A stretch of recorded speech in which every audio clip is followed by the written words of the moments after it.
My plans are to be in touch with my community. After months of consideration, Kamala Harris says, quote, "I love this state, its people, and its promise. It is my home. But after deep reflection, I've decided that I will not run for governor in this election."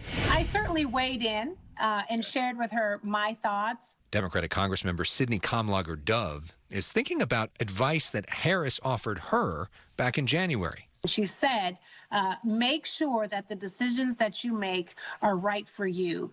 Do not forget that you owe yourself before you owe anyone else, and to be as authentic as you can. So I'm hoping and I believe that she's taking her own advice. Harris's statement says, quote, "For now, my leadership in public service will not be in elected office.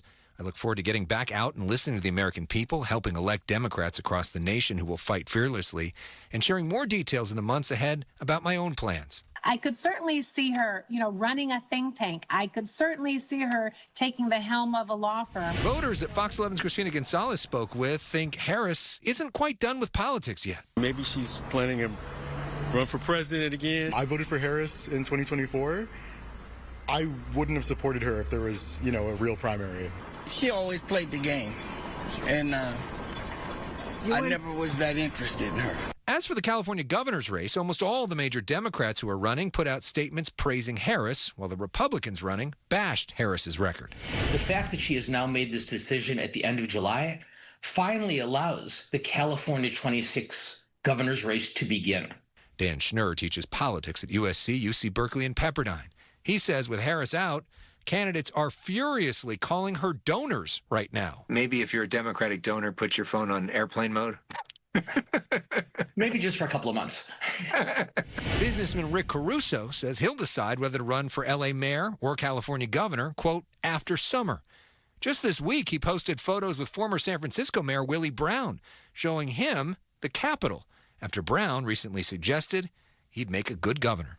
I don't think it would be too much of a reach to say that the likelihood of Rick Caruso running for governor is markedly higher than it was a week ago. Caruso, of course, is a billionaire who could write himself a huge check, so he has the advantage of time. He can wait, while everybody else has to be fundraising right now, and they're pretty busy doing that as we speak. So you have interviewed the former vice president a number of times, have been to Washington. Did this surprise you at all? Could it have gone either way? A little bit, yeah. I mean, she's giving up, what would be a huge front runner to be the governor of the biggest state in the country and one of the most powerful jobs in the world, the fourth largest economy, with no for sure path to becoming president. It is possible that Kamala Harris has now run her last race ever. We'll see. I spoke to people on her team. I spoke to pretty much the campaigns today. And it seems like Kamala Harris, her heart was just not in this race. And so she chose her. And she listened to her gut in saying, I'm not going to do this if I'm not ready to do this. I picked up on that advice myself. Interesting. I think it's going to be a very interesting race in a whole different way now. Very interesting, and probably much closer and more competitive and even more expensive.